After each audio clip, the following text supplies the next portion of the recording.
Cooch Behar press ক্লাবের অঙ্কন প্রতিযোগিতার ফলাফল ঘোষণা করল প্রেস ক্লাবের সদস্যরা।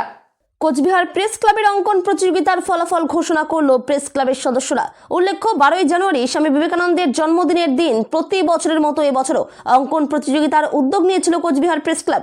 অবশেষে কোচবিহার প্রেস ক্লাবের সেই প্রতিযোগিতার ফলাফল ঘোষণা করল কোচবিহার প্রেস ক্লাবের সদস্যরা। আজ প্রেস ক্লাবের সদস্যরা একটি সাংবাদিক বৈঠক করেন। সেখানে উপস্থিত ছিলেন প্রেস ক্লাবের সভাপতি অনুপম সাহা, সম্পাদক গৌর হরিদাস, ক্লাবের অন্যতম সদস্য উদয় শঙ্কর সেন এবং শুভেন্দু ভট্টাচার্য।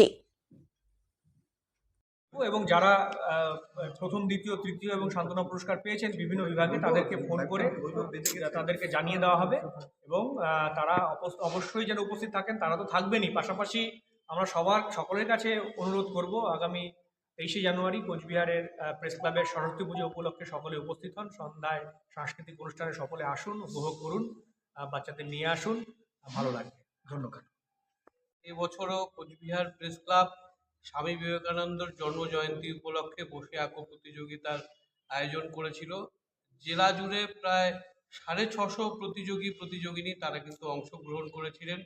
স্বতঃস্ফূর্ত সাড়া পেয়েছি কোচবিহার জেলার মানুষের কাছ থেকে। আমরা সত্যি আপ্লুত হয়েছি তাদের এই স্বতঃস্ফূর্ত অংশগ্রহণের জন্য।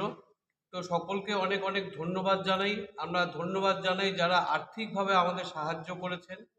আমরা ধন্যবাদ জানাই কোচবিহার পুরসভাকে এবং এই মাঠ, আমরা যেই মাঠটা ব্যবহার করেছিলাম সেই মাঠে নিবেদিতা একাডেমির যারা প্রিন্সিপাল ছিলেন বা অন্যান্য ম্যাডামরা ছিলেন তাদেরকে আমরা ধন্যবাদ জানাই।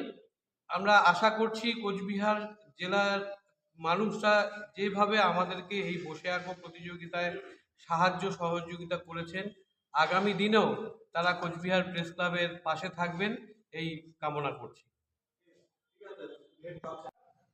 আমরা গত 12ই জানুয়ারি স্বামী বিবেকানন্দর জন্ম জয়ন্তীতে যে বসে আঁকো প্রতিযোগিতার আয়োজন করেছিলাম, আজকে তার ফলাফল ঘোষণা হবে। প্রথমেই আমরা জানাই যে আমরা অভূতপূর্ব সাড়া পেয়েছি এই বসে আঁকো প্রতিযোগিতায়।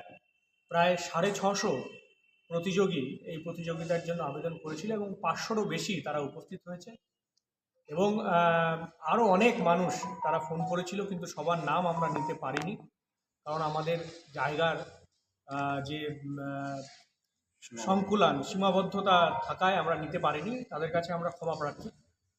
তবে আমরা সুষ্ঠুভাবে এই প্রতিযোগিতা আয়োজন করতে পেরেছি এবং এই প্রতিযোগিতায় আমাদের বিভিন্নভাবে সাহায্য করেছেন। তাদের মধ্যে কোচবিহার লায়ন্স ক্লাব যেমন আছেন, লায়ন্স ক্লাবের কর্মকর্তারা রয়েছেন, পাশাপাশি কোচবিহার মিশন হাসপাতাল, তাছাড়া Srima paper and pens and paper, এছাড়াও আমাদের যারা সাহায্য করেছেন কোচবিহার পৌরসভা আমাদের সাহায্য করেছেন, এপিক পাবলিক স্কুলের তরফ থেকে আমাদের সাহায্য করা হয়েছে। সকলকে আমরা অনেক অনেক ধন্যবাদ জানাই পাশে থাকার জন্য এবং আগামী দিনেও তাদের পাশে পাবো এই প্রত্যাশা রাখি। তো আমরা এবং যেটা বলছি যে আগামী বছরও আমরা এই প্রতিযোগিতা আয়োজন করব এবং আশা করব আরও বেশি সংখ্যায় যাতে প্রতিযোগী এই প্রতিযোগিতায় অংশগ্রহণ করতে পারে। এবং যেটা আমার পাশে রয়েছে, একটু পরিচয় করিয়ে দিই, আমাদের কোচবিহার প্রেস ক্লাবের সভাপতি অনুপম সাহা রয়েছেন এবং প্রেস ক্লাবের সম্পাদক গৌর হরি দাস রয়েছেন এবং প্রেস ক্লাবের আমাদের অন্যতম সদস্য উদয় শঙ্কর সেন রয়েছেন এবং প্রেস ক্লাবের সকল সদস্য যারা এই প্রতিযোগিতাকে সাফল্যমণ্ডিত করার ক্ষেত্রে আমাদের সাহায্য করেছেন, তাদের সকলকে ধন্যবাদ। সকলের সাহায্য ছাড়া কিন্তু এই প্রতিযোগিতা কোনোভাবেই সম্ভব ছিল না এবং এই জন্য সকলকে ধন্যবাদ জানাই। এবং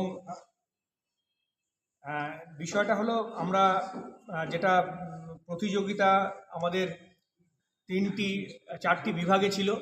এর মধ্যে শিশু বিভাগ, যেটা 0 থেকে 1ম শ্রেণী পর্যন্ত, তারপর ক বিভাগ ছিল 2য় শ্রেণী থেকে 4র্থ শ্রেণী পর্যন্ত, খ বিভাগ ছিল 5ম থেকে 8ম শ্রেণী পর্যন্ত এবং সর্বসাধারণ বিভাগ ছিল যারা 9ম, 10ম, একাদশ, দ্বাদশ শ্রেণীর জন্য। এবং প্রত্যেকটা বিভাগেই প্রচুর সংখ্যক ছাত্রছাত্রী বিভিন্ন স্কুল থেকে তারা উপস্থিত হয়েছিল এবং আমি প্রথমেই নামগুলো ঘোষণা করছি যারা প্রথম, দ্বিতীয়, তৃতীয় হয়েছে প্রতিটি বিভাগে।